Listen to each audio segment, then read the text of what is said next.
What makes a trip magical? I asked myself this question as I finished sorting and saving photos from a recent trip I went to with my high school friends. We visited many places and did so many different activities. Because we were also celebrating one of our birthdays, the whole occasion became extra special. Other than those already good reasons, there were other things that made a trip, well, magical. For instance, we all went to a self-studio for the first time. There, at SEOUL Studio in Marikina, we experienced the rush of taking professional-looking photos in 20 minutes. Although chaotic, the time limit actually helped me not overthink my poses.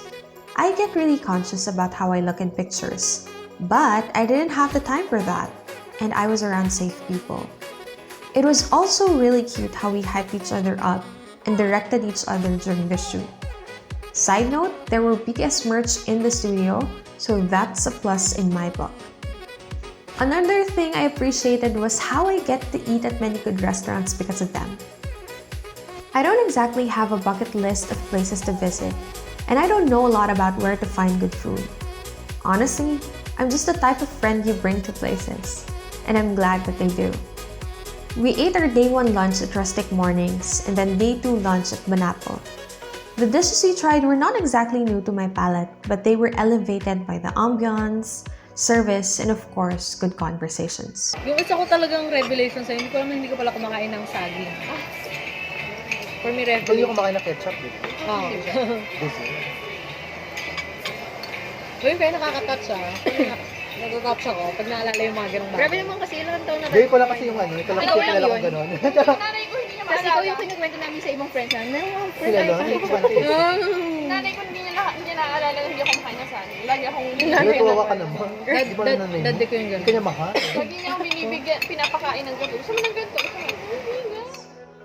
My inner child was also very satisfied with the trip. We added routes to our itinerary spontaneously.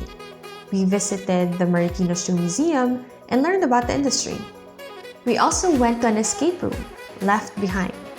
Although we didn't successfully escape in 45 minutes, I still value the experience since it showed me what kind of person I was in that kind of situation.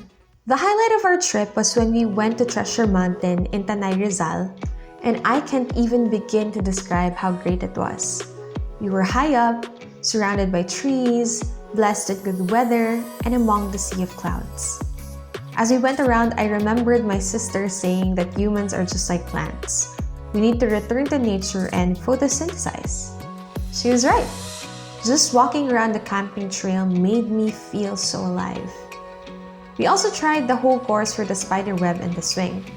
I surprised myself by completing the course, bravely at that.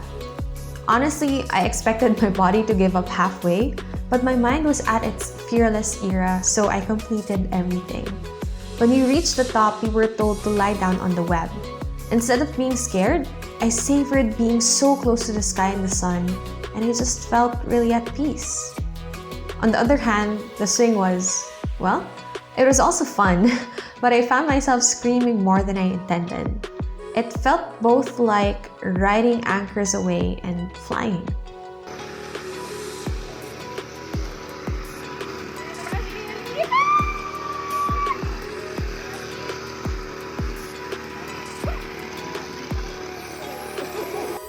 More than being in nature and experiencing all the activities, the best part of being together was the conversations.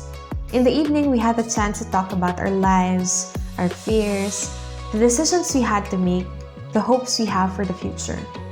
Being surrounded by other 20-year-olds with different perspectives was very nurturing, I believe, for all of us. It was also really memorable for me that they were a safe space for talking about things that I don't usually share with other people. Most importantly, we have fun when we're together. We played 2 card games, Who and What Do You Mean? During the What Do You Mean rounds, I discovered that I have weird humor that still seemed to appeal to them. Ba't ako natatawa sa sarili ko? Baby, you're my son. Shucks, feeling ko makalimutan ko yung binigay. Uy, magaling. Yung dalawa. Yes. So, top 2. Feeling ko ikaw na naman yung isa lang. Tapos ako na naman yung Ito yung top 2 ko. Kupi naman sila.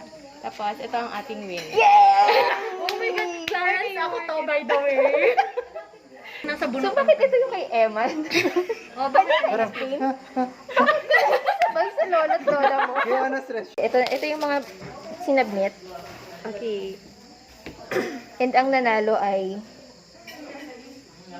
ito. Yes, Baby girl. girl. It's me. Okay, masaya siya. When it's April 2nd and she's still pregnant. Hindi, Ito. Yes, thank Bakit? Patingin. Bakit yan? Ako, Oy, ako funny yung kasi siya. Funny siya. funny siya. Oh, sige. Ha? Funny siya. Wait lang. Hindi, yung context kasi nung tanong ay April April 2nd na. Fools. Ganun yung itsura mo. Nagsabi siya na pregnant siya, di ba? Tapos April 2, pregnant pa din siya. Yun yung itsura Bakit siya mo. masaya? Kasi Hindi, parang baka evil scheme. tumanda ka na lang. Hindi ko alam. Hindi, evil scheme yung face niya. Yun yung humor nila, sis. Wala tayong magawa. Thanks, Nikki. Evil scheme. Alin yung sa'yo? Ito ba sa'yo? Ito, yung depression. O, diba? Puro tayo depression, sis. Kasi Tayo parang, na, Emma. ang tunog sa akin, ayaw niya na ayaw niya na Oo nga, magkaanak. ayaw niya nga. Kaya nga, Kasi evil. April 2nd, di ba April Fool? Perspective nung Okay, siya yung judge. Huwag natin. Okay. Nabuntis pa ako. Ganon. Okay. Pero siya magsabi sa'yo eh. When it's Hindi. and Hindi. she's still pregnant Humor siya kasi. ni... Oo. Ay, hindi, naisip nila babae. So, tayo, Hindi, puro tayo actually, lalaki. kasi parang Hindi, kahit sa evil babae siya. ganito din. Oo, sige. Humor nila. O, sige na. Sorry, accept me for who I am. Or orange. Parang Ano, kinakita ang mo. galing. Wala na. May Actually, winner kasi na. evil. Ay, shucks, so fun. Ito na Oo. po yung sagot ko. Yes, thank you so much. Yeah. Na-affirm na funny akong person. Nakailan ka na? Ang dami mo na, te. Isa pa lang ako. Kami wala. Funny. Okay, nakita tayo. I'm Sino na? assuming. Ikaw na. Looking back, there is so much to unpack about what happened. It wasn't the original intention, but our time together was very healing. I felt so connected to the universe and to my friends' positive influences. I got to tick off items in my bucket list that I didn't know I have. I felt fearless, empowered, loved, and supported. Going back, what makes a trip magical? The people, the self you discovered during your trip, the kindness that you become more aware of, and the gratitude you feel for the rest. These are my answers.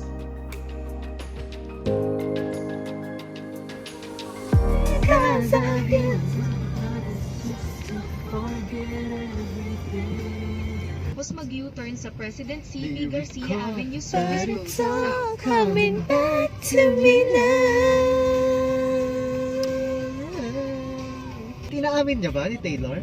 Hindi. At nakinig lang siya ng mga tao? Bibigyan siya ng hints. Ah, Tapos syempre nag-gets ng fans. Friends na sila ngayon. Pero siya si Mr. Perfectly Fine, di ba? Oo. Grabe yun!